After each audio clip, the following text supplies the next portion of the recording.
to Consciously Healthy. I'm Laura. And I'm Claire. And you're a bit excited about this topic, aren't you? Yeah, bring it on.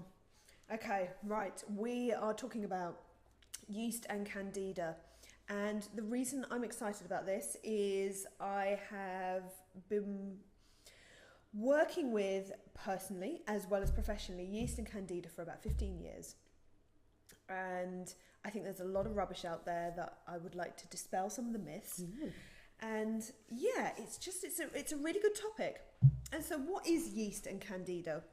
Well, we have yeasty, fungally, Candida cells within our bodies, within our guts, on our skin. And this Candida can become overgrown. So it's Candida albicans, isn't Thank it? you. Candida albicans is present in all of our guts and is actually a very important component of our guts.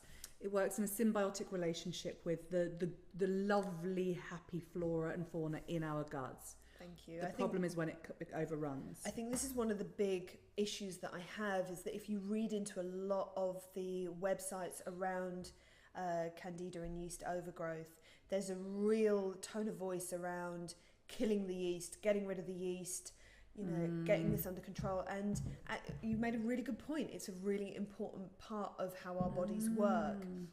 And it can become overgrown and it can get out of control, and that does need looking at.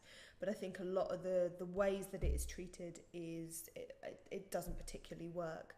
So if you have a yeast problem, symptoms that you'll be looking at are digestive issues, thrush, athlete's foot.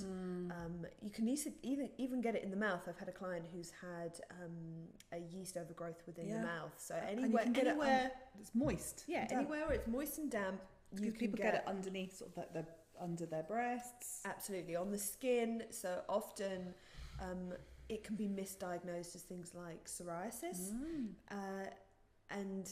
Because it actually demonstrates on the skin. Fungal nail infections. Yes, absolutely. Athlete's foot, that kind of thing. It's like a little game. What else can I think of that's like fungus? Fungally. Bloating, wind, I've said that, haven't I? So digestive issues. And people who regularly pick up things like thrush or get a fungal overgrowth or a yeast overgrowth tend to have impaired impaired immune systems. Can you take it? Oh, yes. I was just basically listening to you, and whilst stirring my herbal tea with almond milk. I just choked on a bit of the healthy cake that it serves me right, actually. Doing a podcast on yeast and eating cake. It was healthy cake. It's made with almond flour and olive oil and lots of good stuff. Okay. So yeah, often have impaired immune systems. So can have things like reoccurring tonsillitis or infections or things like psoriasis or skin conditions. So there's a couple of sort of key things that you're looking at if you believe that you have a Candida issue. If you look at a lot of the research and a lot of the websites, it says that going on a very strict diet, it's a miserable experience. I've done it many times. The anti-Candida diet. The anti-Candida diet, and it's no sugar.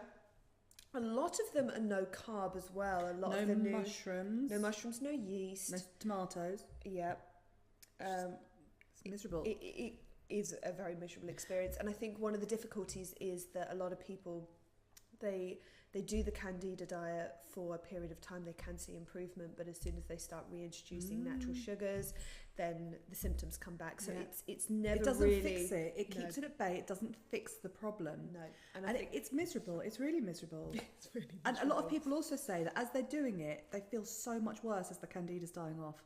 Like just awful. And then that stops them wanting to do it, and so then they go back onto the sugars, and then their Candida flares. Horrific, absolutely horrific. And this is the trouble is if you do have a yeast overgrowth, then the sugar cravings are utterly unbearable.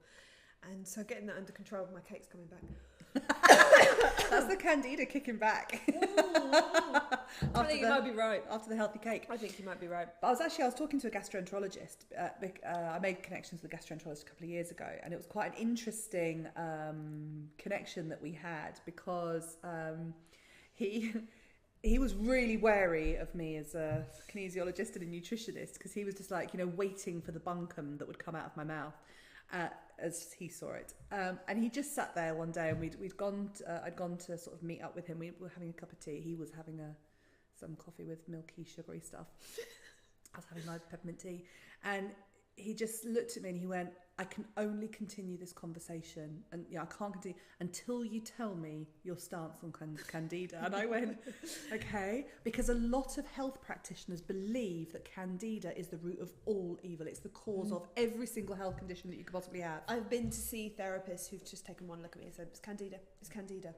Yeah, and without just blanket statement. Hang on a minute. And so I said to him, well, I don't believe that everything's Candida. He went, oh, good, because it's just a sugar imbalance. Like, he just said it's a sugar issue from people having too much sugar in their diet. Like, that is the categorical medical stance. And I would agree with that. I think she said something. Healthy cake didn't have any sugar in, I believe. No, it didn't have any sugar in, because you made it, so I believe it was very good cake. But yes, it is artificial sugars. Manufactured sugars, it's a big one to cut out if you think that you do have a yeast problem, so that I would agree with. I think that other things to deal with when it comes to... So when you say artificial sugars, yes, so you mean things like sweeteners?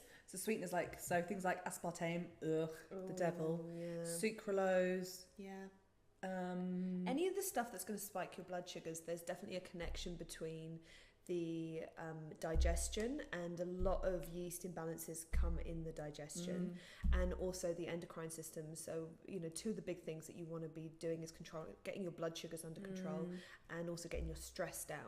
Because ultimately nothing in our body can run rampant until if our immune system's up together. If our immune system is like on high alert, its whole job is homeostasis, is bringing us back into balance. So anytime there's anything going on in the body that is overrunning or not supposed to be there, the immune system ought to be coming down on it like a ton of bricks. Yeah. So there is an imbalance with Candida, that the immune system also isn't kind of picking up on this and dealing with it, really. Yeah, absolutely. So either we are messing up the immune system by what we're eating, or emotionally, or whatever it is we're doing. So if you are suffering with Candida type symptoms, I would suggest that cutting the sugar out first, getting your digestion to work better. So you can look at things like digestive enzymes if you're not processing your foods properly. There are some herbs that you can look at that are great for killing off and getting an environment back, getting a better environment within your body. Garlic can be one, but my experience of using high potency garlic is a lot of people who've got digestive issues can be quite intolerant to it. So that's something to watch out for. It can be brilliant. It can be quite damaging. The other thing to consider is oregano or oregano if you're in America. The difficulty with oregano is that it can kill off a lot of the good bacteria as well as the bad bacteria. So that's another one to take with caution. Caprylic acid, which comes from coconuts, that's an interesting one to take. Again, can be great, can also be troublesome, so it's worth checking with a practitioner to see if that one's right for you. Probiotics is another thing that we were talking about earlier. Is probiotics. Can't say probiotics. Acidophilus and Bifidobacillus. We're always going to say probiotics. Friendly, yes, I know. That friendly bacteria. And the difficulty is that if you have a bacterial fungal imbalance within the body and then you put more good bacteria in, it tends to not really do anything or just feed the problem.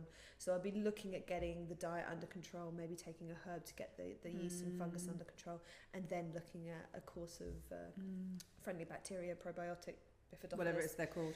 Yes. And, really avoiding only having antibiotics when it is absolutely vitally important. So, a raging infection that you're just not clearing. So antibiotics are massively overprescribed. We know this. The medical world know this. Medical world are doing actually everything they can to stop this because it's causing all sorts of antibiotic resistance within bacteria. So, antibiotics are life-saving, and that's how they need to be used. Absolutely.